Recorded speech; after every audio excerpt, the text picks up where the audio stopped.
Well, hello everyone. Thank you everyone who's joining. I see we've got a nice crowd who's coming in and more are coming in. Lovely to have you on our Behind the Screens webinar. And today we are going to be looking specifically at the post-COVID student. And we have some really exciting people who are going to be joining us. I was in our pre-chat room and chatting with Russell and Lloyd. And I think we're going to have a really interesting conversation, hearing some of their experiences and what they've learned and what they think going forward, because that's what this is all about. It's all about trying to bring all our minds together. I think there's never been a time more than at the moment that we have to get the collective brain together. We were, as Lloyd was saying when we were chatting, we were all pushed into this very quickly, and we know that. And it's not something that's going to just simply go away if we judge by what's going on around the world and potentially just the future. And how do we navigate this? And the best way to navigate it is together. And again, just looking at some of the participants and people who have joined us, it's wonderful to see even some of our other panelists who've been on the panel coming back again to be an attendee, because I think that's where we really can help each other by sharing our insights. So from me, Craig, lovely to have you. If you haven't been on one of these before, thank you for joining us, and we hope you have fun and that we can learn together and grow together. So very quickly, just to give you an outline of how we're going to work, I'm just going to do a short little intro, just one or two small little things to get our brain cells thinking about this concept. And then I'm going to introduce the two panelists that we have, and they're then going to give just a short little 5-minute explanation of their view of things and where we are and what's happening. And thereafter, we're going to start engaging in conversation, and there'll be an opportunity for you. You'll see there is a Q&A for you to pop in questions, and I'll try and get to as many of those as we can and try and address them with the panelists. And let's just have a chat. Anything goes here. It's all about learning. But if you know anything about me, it's also about having fun. So let's engage, let's have fun, and let's try and grow together in all of this. So let us kick off with a few things. I think there is no doubt that things have changed. I put together this based on something I'd seen somewhere. It used to be no phones within schools. Now it's no school without phones. And to a greater or less extent, when we were in the serious lockdown phase, that was totally the case. Now we've got some of our students back, or we got some of them back and some of them not back. But the bottom line is technology has now become an integral part of our teaching. And it's something, whether we like it or not, it is now part of it.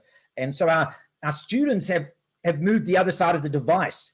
And for the first stage of lockdown, and for those who are joining us from other countries who may be in Europe or North America, and there are many places where those students are still not back at school. And there is that potential. It could even happen again here in South Africa. But technology has now placed a student on the other side of the device. And there are two major elements to this.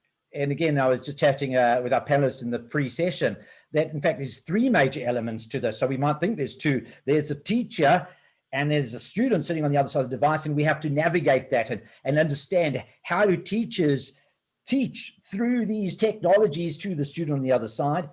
The aspect that we're going to focus on today is a little bit more the other side, and obviously they're all integrated, and that's the student. What's their response? How are they responding to this? What's it going to do to them? How are they going to have to adapt going forward? Because they're on the other side, they're on the receiving end of this.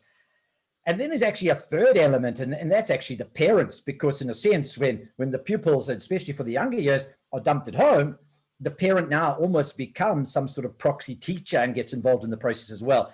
And so there are multiple parties that are involved in this new type of education. So things have certainly changed. Yeah, I think that cartoon really puts it quite nicely of what's happened this year. I mean, poor teachers, just without any training, with limited training, without any warning, we're suddenly going online, and there's a net, right? Well, yeah, the only net was the internet, and not much of a safety net thereafter. And that hasn't been really easy. I mean, this is what the teachers suddenly have to do, balancing everything. Balancing the needs to reskill, balancing the needs to try and find engagement, balancing the issues of parents not understanding what's going on, students lost and disconnected. And that's been really difficult. And that's why, particularly today, I've got two great educators, 2 headmasters who are coming from the high end, the high school and our primary school sectors. So we can get a little bit of a view of how it's going in both those areas. And yes, well, I thought that was quite funny. Another Zoom chat, you are a monster. I don't know whether, if you're anything like me, Zoom has become obviously how all your meetings happen. And I'm in endless Zoom, I'm in endless webinars, and like anything, there's a good and a bad to it. The good is it's just so amazingly efficient. And I just find that astounding. I mean, you can start a meeting at 3 o'clock and finish at 4, and you can have another starting at 4 and 5, and there's no setup time and there's no travel time. And I think in some sense that's amazing. The negative side is obviously you don't have the personal contact as much or as strong. You can end up trying to compress too much because there's no, the old days, sorry, I can't be at your meeting because I can't get there in time story. And there's a little bit of a disintermediation that takes place with us having to see each other through the screen. Again, technology, good and bad. People ask me, you know, is tech good? Is technology good? I think the answer to that is fire good. Well, it depends what you do with the fire. If you're cold and if you're hungry, fire's great, keeps the wolves away and cooks your food and keeps you alive. I was in America and I was in Australia at the beginning of this year. Their fire was not good. I mean, it was just devastating. It was just crazy. And we nearly got caught in some of these massive fires and the smoke was in the air. So the point is, it's about perspective and it's about what we do with all these things that I think is ultimately important. So that brings us to what we want to talk about. And in our behind the screens, the whole concept here is to step behind the screens of people who are involved in education, our teachers, our principals, our HODs, our parents, academics, anyone. And there's so much that's going on, and to get a little bit of insight from the other side. And as I said, today, we particularly want to look at the post-COVID student and what's happening to our students now, and have they changed, and will they need to adjust going forward? Because to all intended purposes, this style of teaching and learning is probably not going to vanish completely. We may end up becoming a lot more blended. Maybe there's going to be a need to have schools that are on rotational basis. Whatever it may be, there is a high probability that we may end up having to do a lot more teaching through devices. And so today I'm joined by 2 wonderful people. I'm joined by Russell, who is the principal for Westville Girls High, and I'm joined by Lloyd, who is the principal from Atholl Heights.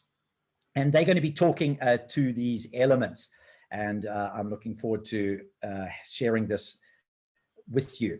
So what I'm going to do now, I'm just going to quickly stop the share so you don't have to stare at that anymore. And I want to introduce first to you Russell. Now, just a quick little bio about him so you get a bit of a sense as to who he is and what he's doing and what his background is, which helps a little bit. So Russell's been an educational leader for over 25 years, and he taught in a diverse range of schools in South Africa, both in state and private. So he's got a huge background. He was at Westville Girls High many years ago, and then he returned back to Westville Girls High, which is, for those of you who don't know, is in the province of KwaZulu-Natal in South Africa, on the beautiful east coast of South Africa. And he returned there in 2018 to manage the arts portfolio. And he headed up both the leadership team and the transformation diversity portfolios. He was then appointed as principal of Westville Girls High School in June 2019. And he has extensive experience across all areas of education. But specifically, what's very exciting to me is his focus on 21st century schools and their shift of mindset in order to accommodate the changes that we are currently facing. And I think that is particularly exciting because that is something that, for me, is my passion. And everything I do in terms of trying to encourage teachers to take on new approaches to teaching is not so much about the technology, but it's about approaches that encourage the development of 21st century skills. So on that note, I'm going to invite Russell to come out of the incognito mode. If you're there, Russell, there he is, and just need to turn your mic off, please. All right, and then I'm going to spotlight him so that he is the main thing. You're not going to be distracted by me. And I'm going to hand over to Russell to say a little bit of introduction about his experiences. Thanks, Craig. Hello, everyone. Hi, Lloyd. Yeah, thank you very much for that introduction, and thank you very much for inviting me to be one of the panelists. I consider it a great pleasure and an honor, and I'm hoping that talking through my sort of specific experience here at Westville Girls might be helpful to others. Might not. It might provoke debate, which I'm hoping it will. I think we all managing things as well as we can possibly try to manage them, and there will be differences, because that's the thing. Each school has its own unique context.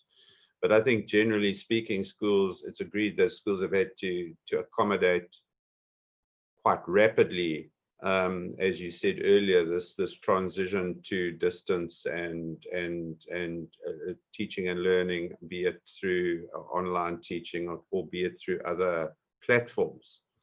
And that is exactly what took place here at the school as we realized that things were going towards the lockdown. We did very quickly have to move on to Google Classroom, which we managed to do successfully. We were lucky because we've got the the Google Suite. All the girls have got their own email addresses that are linked to our school's G Suite. But we also took the decision not to use Google Classroom exclusively. And that was obviously because we were bearing in mind that some of the girls might not necessarily be able to access platforms like Google Classroom as often as others would. Even though most of our students come from sort of middle class, sort of middle to upper class context, we have some girls who don't. And what we were trying to do was to accommodate all of them to the best of our ability. So we decided to use other ways of doing it. And one of the most successful, I felt, was working with class WhatsApp groups. There is a downside to that, and it'll probably pop up later, but it did at least help those girls who weren't necessarily or didn't have enough data to be able to engage with what we were doing with the students, either online or through Google Classroom. And so some of the teachers really took to the WhatsApp platform. They'd pre-record lessons, they would present them to the girls on WhatsApp, and we all know that WhatsApp is a lot cheaper than going on to a Google Meet or going on to Zoom or anything like that. And as financial constraints grew with the girls, I think we realized that we had to move more towards that. The thing that we realized is, look, we made lots of mistakes, and I think that's good. I mean, you have to make mistakes to learn and to realize what works and what doesn't. And one of the things we realized very quickly what would not have worked, and we never went this route. We did very briefly when girls were coming back because we had to, is this pure online teaching where you try to replicate your school day, but do it online throughout. It doesn't work because it's completely draining for the girls. I don't think it's actually the students. I mean, it's not normal for somebody to be talking to you for a full 30 or 40 minutes. Generally speaking, in the classroom environment, you're teaching a bit, then they're doing some work and that type of thing. And so we were glad that we didn't go that route. And we realized that numerous platforms should be used to engage the students. We've also had the additional challenge when the students started coming back of managing rotational teaching. So, there is a challenge associated with that, in the sense that the students would come one day and then be off the following day. You'd expect them to be at home and catching up and that type of thing. And if you wanted to contact them virtually or via WhatsApp, you could. But that was generally not the case. But I'll come back to that later. But that's really not our decision. That's something that's been created because of COVID. What we finally discovered worked is bite-sized interactions with our students. In other words, no longer than 20 minutes. where you just go in and you perhaps deal with one little concept or one context and challenge them to do something associated with it. And then you move out of that and leave them be and let them engage with it. And then you connect with them again. So I think that really was valuable for us to do that with the students.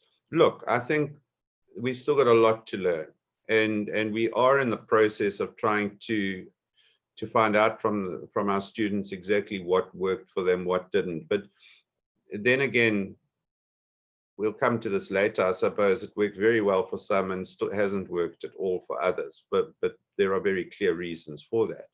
So yeah, Craig, I think in a nutshell, it's still a learning curve, basically, but we're growing to understand exactly where we should be going with all of this. Right, thanks, Russell. That was really interesting. And I've got a whole lot of little things that you raised there that are particularly interesting, but I'm not going to raise them at the moment because I'm just going to give Lloyd a chance to say some things, and then we'll chat about them together so that we can get everyone's mind and brain. So thanks for that lovely intro, and it's very interesting. Lloyd, if you are out there in the great cyber world, if you can just unmute and uncamera yourself. Oh, there we go. Fantastic. So Lloyd, if you just want to give a short little 5-minute about yourself, and then we will pick up the discussion from there. Thanks, Craig. Just to echo what Russell has said, it's really an honor to be invited to this thing. I know Russell got me involved. He and I will talk about this later. But I think that primary schools and high schools are quite a lot different. My experience, we were lucky in that we have an IT manager and we have excellent connectivity, and we'd been involved with Google Education Suite for quite a while. We hadn't gone just the final little step, where you just have to go over the edge and really get involved. And then along came this COVID, and well, we certainly got pushed over the edge, where we had to kind of make a plan. Initially, when it happened, as you all know, it happened very quickly. So we were not we weren't prepared in the sense that teachers didn't have a lot of their stuff when they went home. So we thought it was going to be 2 or 3 weeks. I'm sure all of you did think that as well. And we found that we couldn't do Google Classroom quite as quickly as that. So what we did, as Russell said, we actually also used WhatsApp groups. Now, we had WhatsApp groups in place already with parents. And whether those are good or bad, that can be argued too. But it was a very useful way of getting to everybody. And the teachers did little videos and kept in touch with the kids. And I guess it worked okay, but not for a long period of time. And my instruction to the staff was rather just get the kids to keep them sort of every day they're busy, so their minds are not going to get too stale, and also to keep a routine. And I think it did do that. But obviously, there's more to it. Then, once that hard lockdown got started, we all kind of came back, and then we very quickly went on to Google Classroom, in fact, within 2 or 3 days, because I had all the staff back. We had the internet. We had the IT guys. We had I'm lucky to have an ed tech specialist, and we all got going, and everyone got up to speed very, very quickly, and which was really nice. And it kind of worked for the kids. But once again, Google Classrooms, WhatsApp all have their limitations. And as a primary school person, yeah, I'll get onto that in a bit. So, most of the parents were very happy and so on. But there obviously were parents that weren't. It was either too much or either too little. And, some parents even refused to take part. We couldn't even get them to join on for whatever reason, not necessarily because they didn't have data or anything like that, just because I'm actually really not sure. So we did battle with 1 or 2. But then, when we came back and then the staff got going, and We obtained the dispensation to bring everyone back pretty soon after that, all grades, but we did 1 week on, 1 week off. And one of the governing body guys had the idea of doing the week starting on a Wednesday and ending on a Tuesday, because if you do a week from Monday to Friday, if you do the maths, you'll see that some kids are going to be away for 9 days. If you do it with the weekend in between, they're away from school for 7 days. So that worked for us, I suppose, the week on, week off. We did a survey for parents to see whether they wanted the 1 day on, 1 day off. And it was actually quite interesting. I was surprised that they wanted the week on, week off. It was a huge majority. And I think the reason for that is care, and, little kids need some sort of supervision. And, how we're doing it even right to this day is we are doing 1 week on, and then the kids get seriously taught. They in the classroom, it's intensive. And then the week off, they are at home consolidating, and they're using Google Classroom. And, we battled to get kids to do this work, and I believe it's the parents' problem. It's not really the kids. And the smaller the kids, obviously, the more the problem was. And in the end, what we did is that we introduced a checklist. So on the Monday or Tuesday before they came back, they got a checklist, and they could actually tick what they had done so that they didn't leave it out, because I think it's quite confusing for them. And that kind of got work coming back. But I think parents have also told kids, only concentrate on maths and English or whatever. We found things like music and drama and art. It was a real battle to get kids to actually do that work on their week off. I mean, we get stories of kids going off to camping and on holiday on their week off. I think, and that is a very, very big problem for me, how the parents don't get that right. They just cannot provide that structure at home like we can in a classroom. So, what I kind of did is thought, and I suppose it's going to steal some of Craig's let me say, thunder, but I just looked at the advantages and disadvantages quickly. And I just think that I can only see 3 or 4 advantages, unfortunately quite a few disadvantages, but most of it is that the old people, like me, we had to very quickly learn what's going on. And that's an advantage, because this online learning can be used in normal teaching. It doesn't have to be just online. So it's a great addition rather than a substitution. And that brings me to my next point. It made us realize as a staff the limitations of online learning, but it also allowed the new ideas to take place in the conventional classroom. So how you could perhaps have a hybrid version, if you like. Disadvantages: data and the quality of data is a big problem.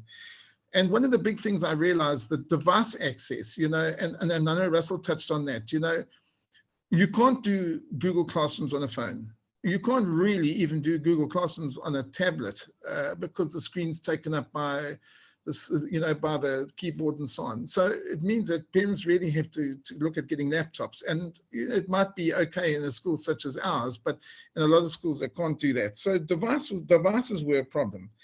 And little kids find it very difficult to set up, don't they? A grade 1 or a grade R, they can't set up. They need a parent to help them do that. And so parents are trying to get back to work and so on. And often with the bigger kids, we had an incident like this where, the parent puts a kid on a grade 6 or a grade 5 onto the device in the morning and has to rush off. And the first thing the kid goes to do is onto the porn sites and so on. So, there's an access problem there. These little guys, they're quite sharp.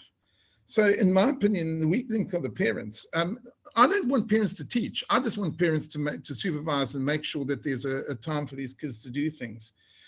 And kids are actually unable to concentrate. And I don't know if you've watched the kids in an online situation. They're all over the place. When you've got face-to-face teaching, you can at least keep children, if you see a kid is not concentrating, you can go and walk over there and so on. I find that's very difficult for them. You know, and especially grade R's and grade 1s, they need a person, they need their controlled environment, and parents just can't do that. So my suggestion would be for parents to actually, if we're going to do this online thing again, or it's going to be a big thing, we need to actually train parents before we even think of training kids. That's sort of my feeling on that. Also, you know, just to end, I think possibly the high schools and tertiary institutions can really benefit from the system. They really can. My wife's involved at DUT in IT, and she's HOD of a department, and she actually has not gone back to work yet. Since May or March or whatever, she runs 30 or 40 staff members and a whole thing from Zoom meetings. So I think when you are doing that sort of thing, you can do it. She's very frustrated, but it can be done. Also, you know, primary schools will experience limited success. I know these last 6 months, you know, teachers and schools will be around for many, many years. They're not going to get rid of schools. Face-to-face cannot be taken place. It can take place of this, you know. Online is just great to help, but it's not a substitute. Okay, Craig, that's my bundle. Right, thank you, Lloyd. That's fantastic. And I must apologize, but I wanted to also intro you. And when you mentioned your wife, it reminded me. But we'll do it back to front anyway. Just a quick background on Lloyd, now that you've heard a little. Lloyd studied at Edgewood, where he did his HD and FDE in guidance and counseling. So obviously those are important to him. And he was first, he worked at Addington Primary and Senior Primary Division. And then he was an HOD in Winston Park Primary. And then he was promoted to the deputy at Atholl Heights. I won't tell you the years, but he's still quite young. And then in 2014, he was promoted to principal. And as he mentioned, he's married to Jeanette, who's the HOD at DUT and the IT department. So he obviously knows about IT, gets it in his family. So it's close. Right, so thank you very much, Lloyd. So Russell, if you can reappear out of the darkness there, I'm just going to remove the spotlight so that everyone can see all of us. Whoever's speaking.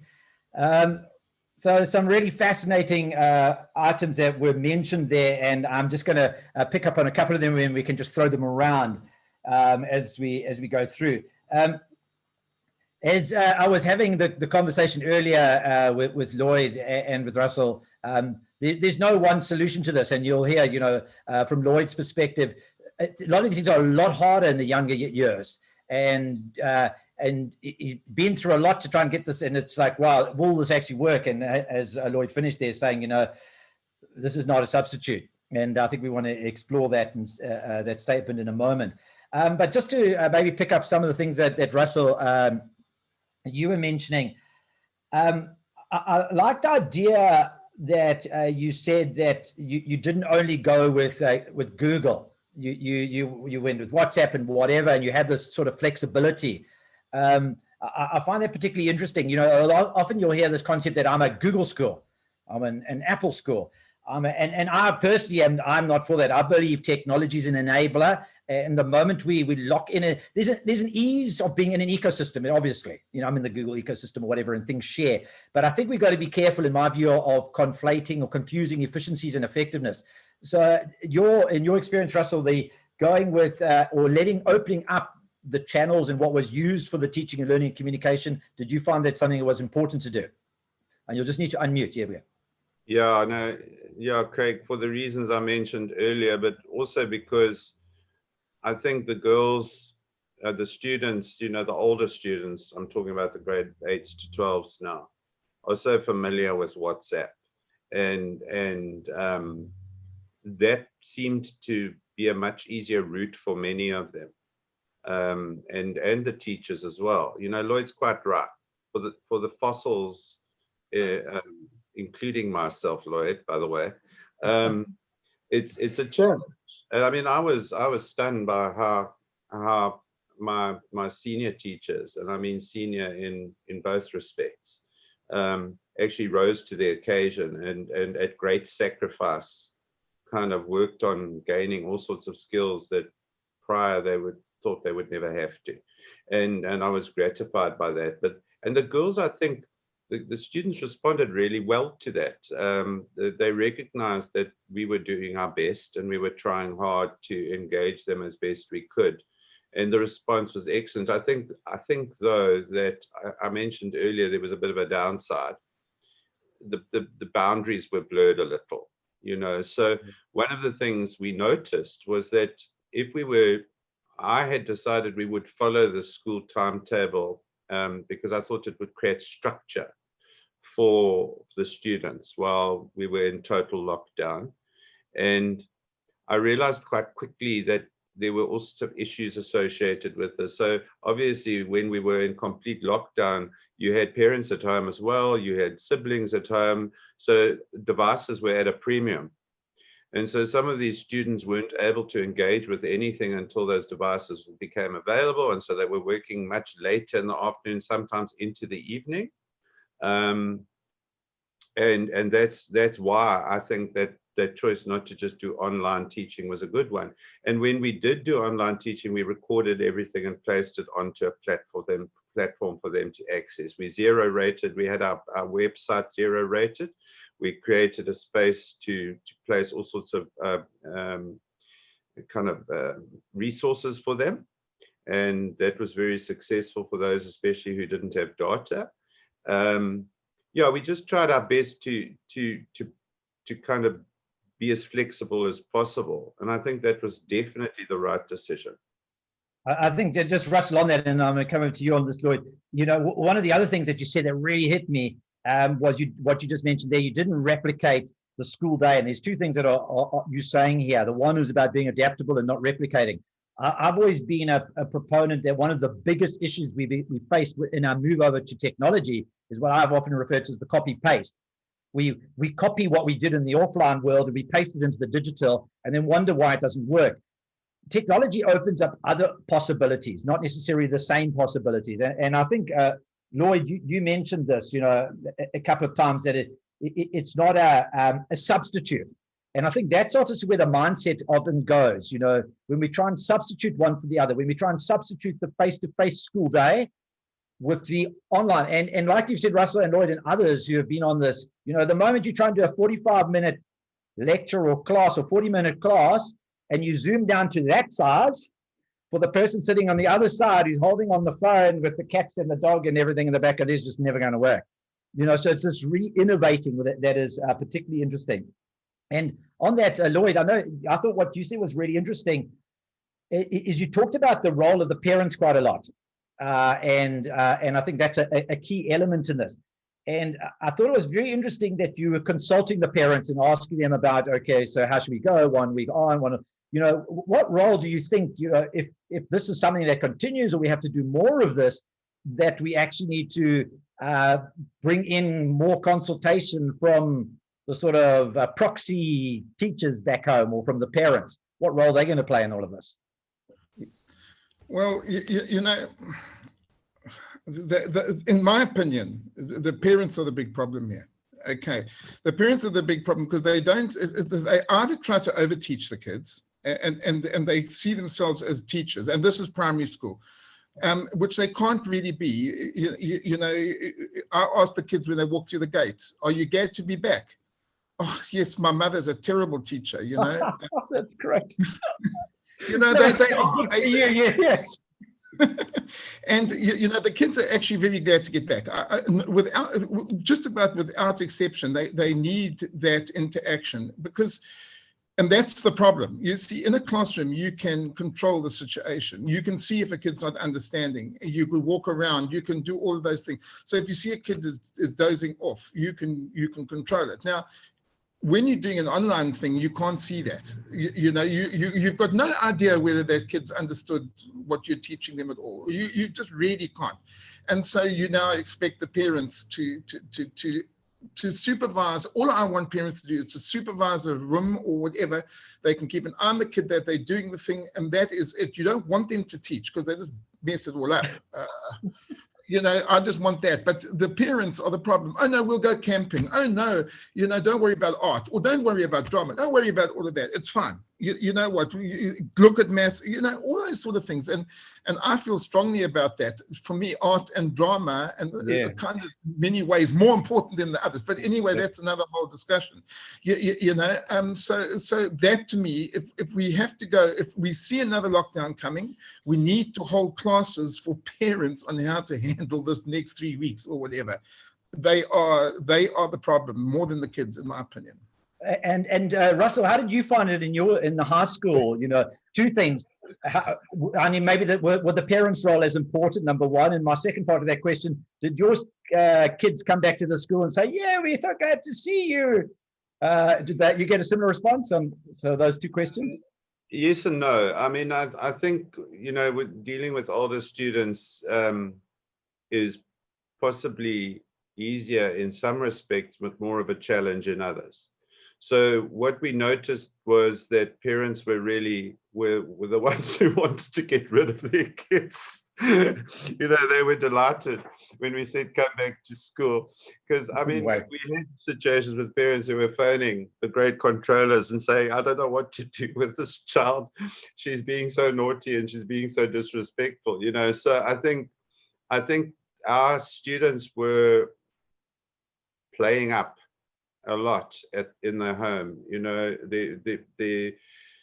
you know, I thought about this. There was a question that you posed to me in your email, and you said, what are some of the key challenges they faced? And I reckon, apart from the obvious, which is the environmental or physical challenges like data or the sort of domestic context, the social and psychological challenges were huge.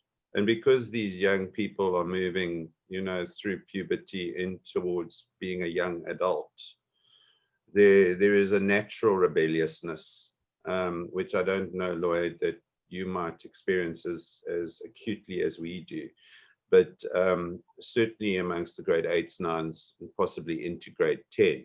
You know, and it was also intermingled with what was happening worldwide in terms of the chaos that was occurring at the same time. So Black Lives Matter, gender-based violence, political upheaval, you know, so these kids were becoming really emotional and reactive, and that spilt out into the home environment and unfortunately also came into the school environment.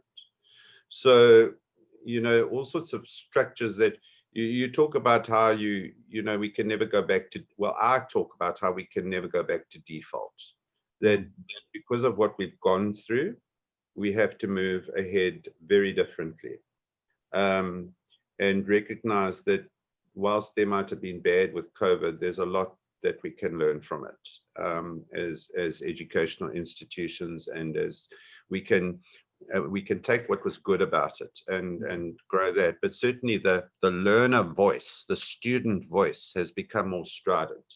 So Lloyd, I don't know. I don't know if that's what you're seeing.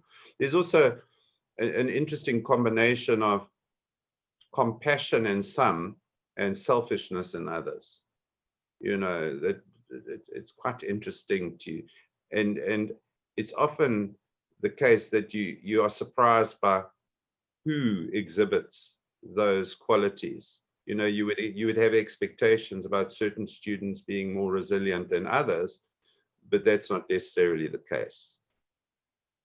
Yes, so that's very interesting. Do you think, and maybe Lloyd, when you come to respond to that, the use of technology and this whole thing we're going through is actually almost putting a spotlight on different types of people that we might not have actually thought were there. You know, I've heard others say some students, you know, just thrived in this. You know, maybe you're a higher flyer, well-disciplined, and man, this was hated being in the classroom, didn't like the social, wanted to get through the content. Then you got the others who are more distracted. Do you think, and Lloyd, in your experience with the younger ones, that, you know, it's spotlighting different types of parents and different types of students? Well, just to answer one of Russell's questions, I can tell you right now, one good thing for you getting me involved in this, I am going to personally send you all my grade 7 girls that are problematic next year so that you can actually deal with them. But, you know, our kids manifest it completely differently. Even our grade 7s, I must be honest, we didn't have, because they're much younger, and it's actually more serious than what Russell has experienced, because our students kept quiet. And that always worries me. So, I mean, the discipline in the classrooms, I mean, the kids were dead still, you know. Yeah, that's masks and a whole lot of other things. But generally speaking, it's taken them a good few months to get back their bubbliness, you know. And I think all of us have underestimated the effect on young children. It's obvious on the older ones, they become more strident and vocal. But one of the first things I did in the lockdown was set up what I call a COVID support team, which we're lucky to have a clinical psychologist, well, an educational psychologist and a counselor on our staff, and our remedial teacher. We got them together and they worked out plans. So how we were going to deal with helping kids with all these issues. And I'm telling you, we will not know, the seriousness of this COVID, I think we've all underestimated with little kids. It's going to come out in years to come. I'm very, very worried about the psychological well-being of our kids. They don't show it, not like the high school kids, but in a way that's worse, isn't it? You know, and I don't think they understand how they feel, to be quite honest. And so my psychologist went around to classes and did lessons on what we should worry about and what we shouldn't worry about. I mean, there are things we can't worry about because it's going to change nothing. So rather spend that energy on worrying about things, or putting your energy into things to change things which you can change. So that was a very good thing. And that is perhaps a good thing about COVID, that it's taught us to worry about the well-being of our kids. All of them, instead of just the specific ones. Yeah.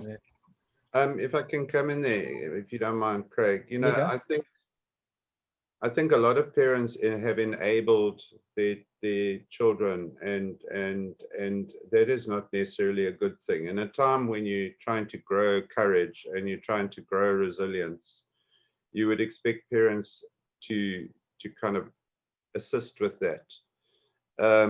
But I can also understand why they haven't been able to. I mean, in a time such as this, they are overly protective of their children, quite rightly. You know, they don't want them to catch the virus. They don't want them to be exposed to all sorts of issues. But it has backfired in many senses on that relationship that you spoke about between teacher, student, parents. You know, I mean, that triumvirate, which I regard as the critical relationship. So there's a lot of blaming that I'm picking up coming from both the students and the parents. You know, it's almost as though a sense of mistrust has grown. And I don't know if Lloyd agrees with that, but maybe he hasn't picked it up as acutely as I have. And I'm finding that very challenging. But I absolutely, yes, Lloyd, this whole thing about psychosocial wellness, I mean, yes, I can see why it's such an issue with the little ones. But equally with the older students, I mean, that effect of prolonged isolation, that effect of coming back to school and not actually being able to, it's not normal or natural for young people not to be able to connect with one another physically, you know, and we have a massive problem with maintaining the protocols of physical distancing. I refuse to call it social distancing because I think that's just so wrong. Yeah, but the point is that there's a lot of depression. And out of that has grown a great deal of apathy. There's a great deal of frustration. You know, in a young person's mind, 9 months is a heck of a long time. It's been acutely evident in our grade 12 cohort who have felt cheated and wronged and are looking to blame somebody or something for what they have lost out in their what should be a really great year, if you understand what I'm saying. I think both, you know, what Russell and Lloyd, you both been saying, you know, is there are some fundamental changes that we probably can't even see beneath the horizon, beneath the surface of our students. I suppose in some ways, you know, the only way we'd probably get an insight into it is we have to go back and look at the war years. You know, I'm talking about World War II and kids who were in there and what issues arose later. I mean, maybe this is not as dramatic that they're dropping bombs on your city, but there's a very real fear. And as you say, a lot of maybe the younger ones don't express it. And on top of that, we've got the isolation. And on top of that, we've got them spending a lot more time on technology. And the research prior to this was saying the average teen/tween was spending about 9 hours a day on technology. And now we took that, and that was just typically the out of school time. We then added however many school hours they were expected to spend, make it 4. And we're suddenly up to like 13 odd hours on technology. And that's going to recode your brain. And that's changing our students dramatically. And how it changes, we don't know. There's a lot of studies already saying, how is it changing us? How are they socializing? Has it changed socialization? Has it changed how we interact and all those sort of things? And some of them we're aware of, but I think many we aren't. Just while we continue, for those who are with us, if you've got any questions, you feel free to drop them in either the chat or the Q&A. I can see, for example, Keith put in something there, how important from the teacher side, it was vital that we started to have a bit of a switch, that we couldn't go on teaching ad nauseum, and it was important that we started to adjust. And I think these switches are what's been required. We're needing switches from the teacher side, we're needing switches from the kids side, and we're needing switches from the parent side. And I think, as you said, it's this threefold thing that's interchanging. And I always remember there was a piece of sound advice I once heard where someone said, you should never change these 3 things in 1 year of your life: your marital status, your job, and where you live. And if you change 1 of them, it's okay. If you change 2, you're going to be in trouble. If you change 3, well, you're probably not going to survive. And in a way, we've sort of had a similar thing where, the school syllabus has had to change, how they're learning has had to change, where they're learning has had to change, almost to the teacher/supervisor has changed. And so we end up in the situation where we're all pointing and we don't know who to blame, and I'm sure you as educators have had the same thing as we had at the university. You lecturers are doing nothing. And you're like, man, you don't realize how hard people are working to try and get content online, to scramble to get it, and so then everyone's blaming. So I think that has been an interesting change. Lloyd, I just wanted to pick up something you said. I think that was really interesting. You're talking about how your school, was sort of privileged to be able to have maybe the more correct technologies. And you said how that tablets and smartphones weren't really the appropriate devices.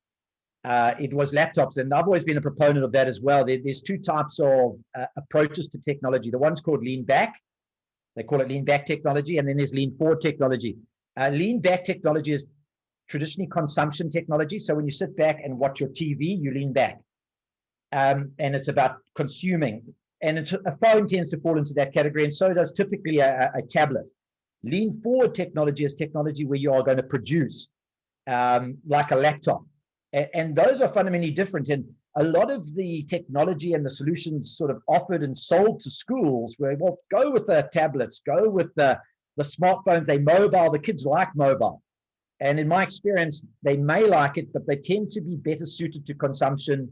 They tended to, not have the same effectiveness as the laptop. So Lloyd, in your experience, when you said that, how were you experiencing this sort of need to more have a laptop than a smaller type device? How did that play out?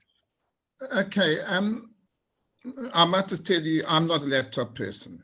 Okay, I don't like laptops. I'm an Apple iPad person, but my iPad has a keypad.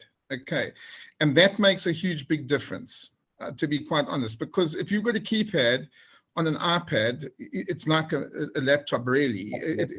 I was always thinking of when the kids came, we were going to go and give them, we were going to organize for them to have tablets. They're easier and so on. That was, in the last few years, that was the way I was going. But since COVID, I've changed as far as kids are concerned. They really do need a laptop, to be quite honest. And so I actually sent in one of my numerous letters I sent out to parents, I said, please consider getting early Christmas presents, trying to get laptops rather, because the way things are going forward, the laptop is going to be the key, not a tablet or a phone. So I think quite a lot of the parents at our school have heeded that. Either they're going to give kids, if they can afford it, laptops for Christmas, or they have quite a few I know have actually got laptops rather than tablets and that. It's just much easier. And one of the silliest things is because it's got a sound and a camera, which phones have too, but the screen, obviously, this excuse me, the screen size. A laptop is something you can work on as well, easier than you can on a tablet, especially if it hasn't got a keypad. So definitely the laptops are the way to go in the school. I'm pretty sure of that. Yeah, and I agree with you. A tablet, it can be with a keyboard, is a lovely bringing together of the two. But obviously, if you're going to get a really nice Apple iPad tablet with a keyboard, now you're looking at a huge expenditure.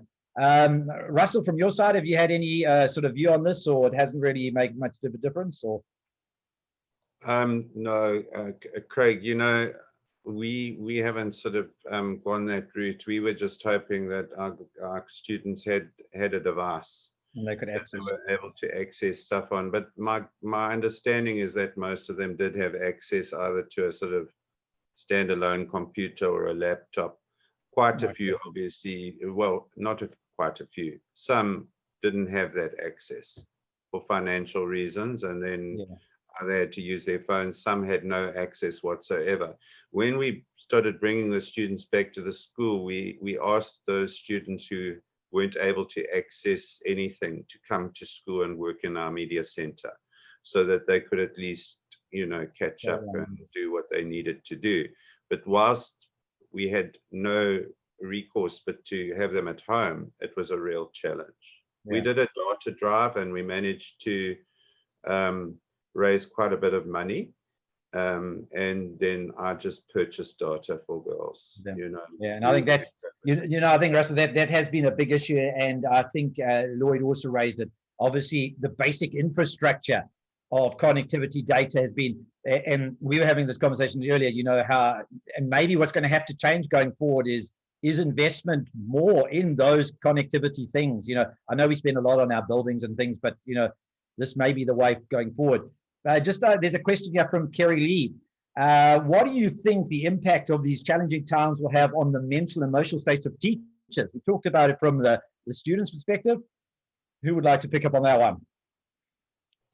Yeah, I'm happy to do that. I was part of a webinar that dealt exactly with this whole idea of teacher wellness. I mean, it's very evident to me that a successful engagement with students depends on the emotional well-being of the teacher. I mean, if the teacher is completely knackered and can't do anything, it's not a good thing at all, obviously. And if they are demotivated, or if they're just you know, completely dead on their feet. And what I've noticed with my staff, many of my staff, is exactly that so much has been asked of them. They are nearing burnout. And so I've chosen to focus on their wellness too, for obvious reasons, and try to work around as far as I can the challenges that we're all facing. But it's about that, as I said, it's about that triumvirate. If we haven't got that connectivity and that collaboration amongst all those stakeholders, we're in deep trouble. And I think that's gone a bit awry right now. Yeah. Well, maybe, do you think this is actually, Lloyd, before you come in there, do you think this is actually, and maybe Lloyd, you can address it, forcing us to rethink our teachers and what we're doing with our teachers and how we're training our teachers and how we're caring for our teachers? I mean, is this something that's now putting the spotlight back onto, you know, in one of the earlier webinars we had behind the screens, one of the panelists suggested that the award of Person of the Year should actually go to teachers, because they sort of the unsung heroes. And obviously the you know, the frontline responders and the medical thing are an obvious one, absolutely. But behind the scenes of the teachers. Lloyd, do you want to comment on your experience with the teachers? Yeah, one thing that, there are two things. Look, the teachers' well-being is a huge concern. I totally agree with Russell. I'm just personally not sure how to fix that. You know, I've tried various things, and obviously we'll do that going forward. But one of the things that have amazed me with the staff that I've got, and we've got a fairly big staff, I cannot believe the teamwork. You know, I can't believe how they all came together and just rose above what was expected of them, with hardly even having to ask anyone to do anything extra. They were just there, and to that, and I think many schools would have found the same thing. The teamwork and the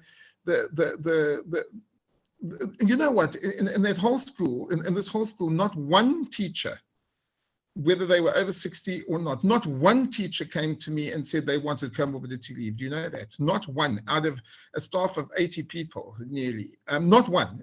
Even ones that have got, they have got legitimate comorbidities. In fact, it was so interesting that when I said, look, I think they should come to the office just to sign that they acknowledge, a form so they acknowledge that they have comorbidities and they still want to come. There was like a stampede down here. The teachers were amazing. But having said that, in the beginning, you can see, like by today, people are finished. And I don't really know, besides giving them another 2 or 3 weeks holiday, in a very short term, I don't know how we're going to recharge their batteries. We've just got to forge on and have the time in the holidays. But there are other things that can be done, and I'm actually going to ask Russell a bit about that, because I know he had a wellness day the other day, and maybe that's something that we've got to consider. I just really don't know. You want to share something about that, Russell? What you did as a wellness day? Sure. What we've done is we've invested in the teachers' well-being. We've engaged with a company that is particularly focused on that. So they offer all sorts of online stuff to assist specifically teachers. So teachers can join support groups. They can do art therapy. They can actually contact counselors individually. And the person who runs it is teaming up with me to deliver focused kind of workshops with the staff, at times in person, where she can try to refocus them, because in as much as our students have battled, so to have the staff. And it's not true that just because we're adults, we just need to kind of crack on, I mean, we've all suffered. I mean, somebody said to me the other day that we're all in a state of national trauma, and I agree with it. I agree with that, and so we have to try to help our staff as much as possible, and I'm trying to do my best. So wherever I have an opportunity to insert some kind of sort of intervention for them, I will use it. Yeah, I think that's a lovely idea. The Wellness Day, I see someone put out there, hashtag terrific teachers, Wellness Day, etc.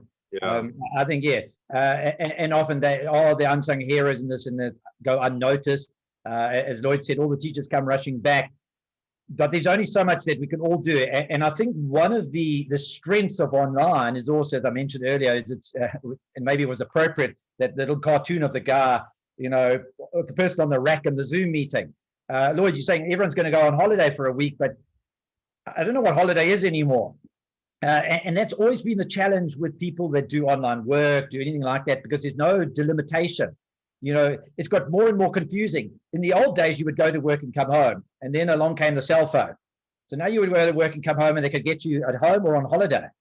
And now it's not just that.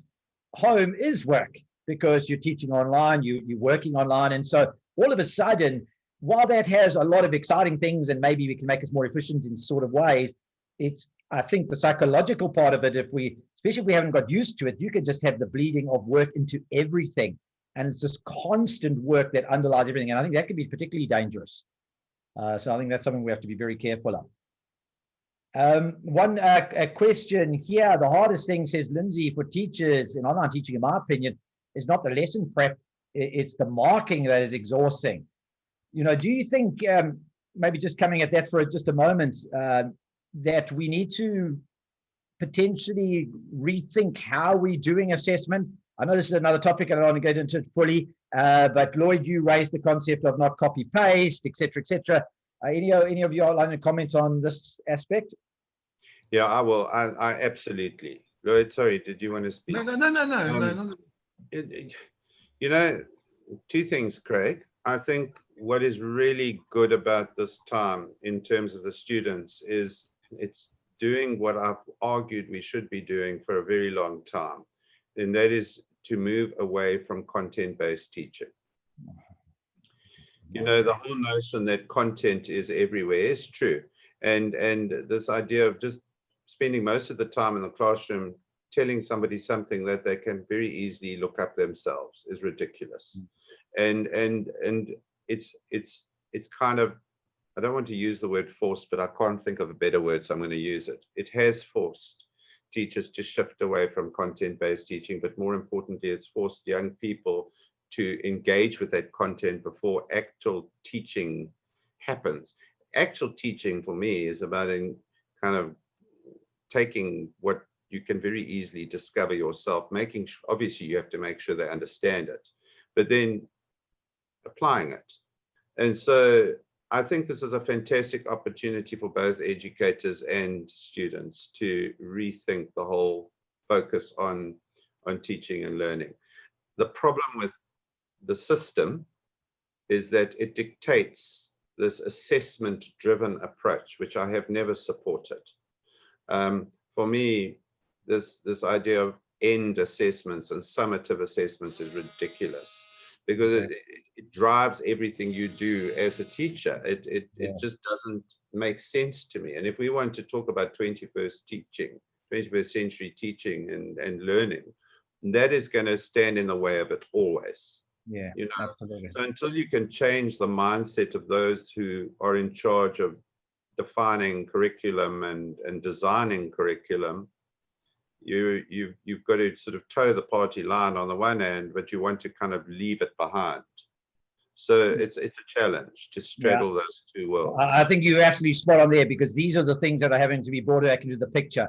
You know, curriculum, what's in curriculum? Why does it have so much? If we're going to develop 21st century skills, it's just not possible. Stuff like this with only summative assessments at the end, and it's a mindset change, and that has to happen. And maybe again, the pressure of this is going to, I know people have argued this for a long time.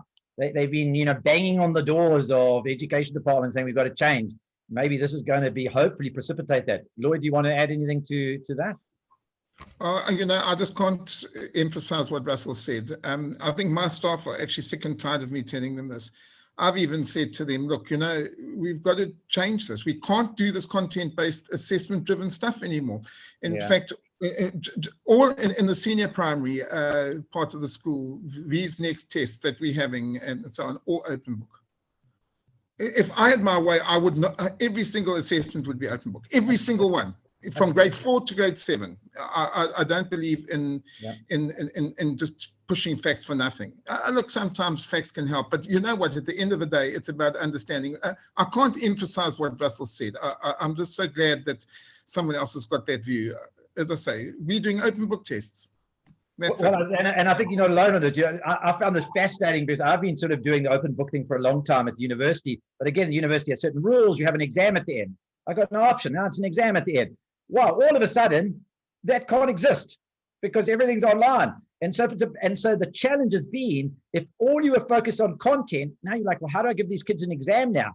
Because if it's just content, well, they're just going to look it up, you know. And so it's a massive mindset change. And I think Robin Walker said, do you think if schools are banded together, the DB could be persuaded? I think, you know, whether that's possible, I'm hoping this is probably the time where we've got to start to raise this more, you know. And if the Department of Basic Education is thinking seriously, which I think it is, that this COVID crisis, whether it continues or COVID 2021 arrives or whatever it may be, we can't be doing it like this. We can't be teaching where it's summative assessment, where it's just content and knowledge based. And I know a lot of people like you, Russ, and others have waved the 21st century schools flag, and it's vital. I mean, it's just not our flag. Just read the literature, see what business asks for, and all the employers. Well, you can't teach like this and get those skills. And I think that's going to be really important. So how do we band together, Robin? Well, okay, it's a good question. I'll send out a thing and we all join what do you call these, GoFundMe? Well, not a GoFundMe, one of those, sign this everyone, and then we will send 10 million signatures. Right. The challenge for teachers is that we need to change the way we have done things, says Kerry, which then means we spend our weekends and holidays reworking curriculum and ways of doing things, which takes time that we should be trying to relax and recharge. And that's absolutely true. I mean, as we just said, redoing this is a massive undertaking. and it's not easy. And I think that's why a lot of people have never actually wanted to go and do so online or use technology, because it's a re-engineering of everything. As Lloyd pointed out, it's not simply the copy paste. It's not simply a replication. It's a changing. And as you're saying, Russell, it's a changing of assessment. It's a changing of approach. It's a changing of everything. And I think that that's absolutely a massive undertaking. But I believe, and I've always been one who sort of talked about the tsunami coming, and in a higher education environment, the tsunami was student riots. The tsunami was lack of student attendance because they bored stiff. I never saw the COVID tsunami coming. But this tsunami has come and is here, and potentially going forward is going to remain in some shape or form, and I think that's going to be an interesting challenge. What I want to do is just as we wind everything up is give Lloyd and Russell an opportunity to say something final, if they've got a final thought that you'd like to share, whether it's something that you learned or surprised you, or something you want to. I always find in these sort of sessions that the conversation's really powerful. There's lots of things. I've got lots of little notes written down, but different things stick in for different people, and sometimes it's useful just to distill that down to, well, this is my one thing if you're left with. So I'm going to start with Russell. If there's something that he thinks is something worth keeping or sharing, that people can maybe ponder more on, or something you've learned. Yeah, thanks, Greg. Look, I mean, I'm a great believer in taking problems and turning them into opportunities. So in as much as this has been an unprecedented and very challenging time, I do think there is much that we have learnt that can drive us in terms of how we manage the future. And I think the major thing is that we can never go back to default, that we really need to start getting on board with all these technological areas that will enhance our pedagogy. And whether it's flipped classroom, whether it's blended learning, whether it doesn't matter what it is, engaging more and more with it is going to engage the students more and more. I'm absolutely convinced of it. Right, I love it. So your takeaway there is all about, the end of the day, it's about engagement. It's about engaging with our students, engaging with the parents, engaging with our teachers, and as people have mentioned, engaging with each other. I think it's absolutely critical. If there's one thing we've learned, if we're going to go forward, we're going to have to engage and increase our levels of engagement for this to be effective. So thanks for that, Russell. And Lloyd, any final words from you? Yeah, I think that it's very short and sweet. I just think that schools and teachers will be with us for many millions of years. I can't see anything taking place of a teacher in a classroom with kids. Yeah, with all the technology and stuff to help and make it exciting maybe and all the rest, but we are, as a profession, are here to stay. Yeah, that's for sure. Absolutely. Thanks, Roy. I couldn't agree more. One of I think the biggest misnomers is that technology replaces teachers. Technology is just a channel. It's just a way of delivering stuff. But it all, at the end of the day, comes down to who designed that stuff. My daughter's actually doing a master's in computer science and looking at the whole thing of engagement. And what's been really interesting as she's trying to put the research together, most people look at online engagement actually from the student's point of view, which is important, how much engagement is taking place. But you actually forget that the amount of engagement that a student is experiencing is dependent on the amount of engagement that the teachers built into it in the first place. And so most of the research sits here, and she's now basically taking my ACT model, which is a model of online and learning and engagement, and putting it at this side and say, if we look that way through, is that going to change things? And I think coming to what you both said there, it is about the teacher. The teacher has to be foregrounded in this whole thing. So absolutely. So I think that's absolutely vital. So thank you, Lloyd. Thank you, Russell, for everything you've shared there. I'm just going to share my my screen for a quick second as we finish off the last few things. That's if I can find my screen, which so easily vanishes in all the joy of all of this. And what I want to do is quickly just talk about one or two final things that I think are maybe worth taking home from this, with all the very clever things that everyone has shared so far. All right, so and as I do that, and try and press all the right buttons to make that happen. All right, there we go. And the technology, and fantastic. Right, there we go. Okay.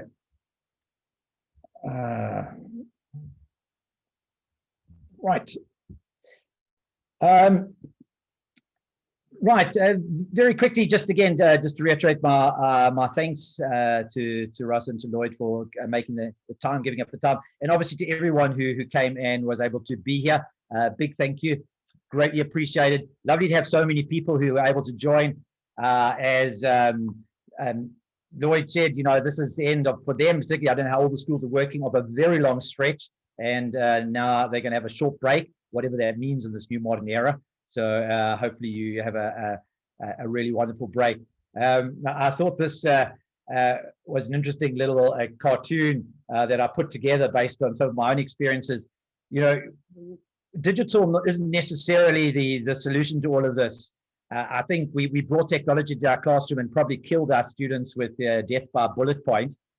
And I think to a large extent, we've maybe sort of now in this new era of teaching with Zoom, and we've lost them. And as both Lloyd and Russ were saying, it is about interaction, and it really doesn't matter about the technology. It all is about how the teacher on the other side of this technology is implementing engagement and encouraging engagement with those students. And I think that's absolutely vital going forward. Just as a final thing, if anyone's interested, we do have a digital citizenship course that we put together for schools, and we've actually put this together a couple of years ago. But it's now become even more critical for schools. In the past, it was, students need to be more aware of how to be safe socially and all of those sort of things. But all of a sudden, with digital essentially becoming, more than just the 9 hours a day, they're 12, 13 hours a day, they need to understand how to have a positive digital presence in a positive digital space. And so this online course, which is designed for learners, covers things from education to digital safety and entertainment and even learning, how they learn online. So everyone interested, if you go to that link, that'll just bring you through to our website where you can just drop us a note and we can tell you more about it. So again, a big thank you to everyone. Thank you for making the time. And these things always take a lot of effort because it takes our panelists, a lot of communication with them finding the time, them thinking about what they want to say. But I think so important, because at the end of the day, what was it about? It is about engagement, and I think that's what we've experienced today. So I hope that you all stay safe. God bless everyone, and I look forward to seeing you all in one of our future panels in the near future. So thank you everyone for sharing this with us.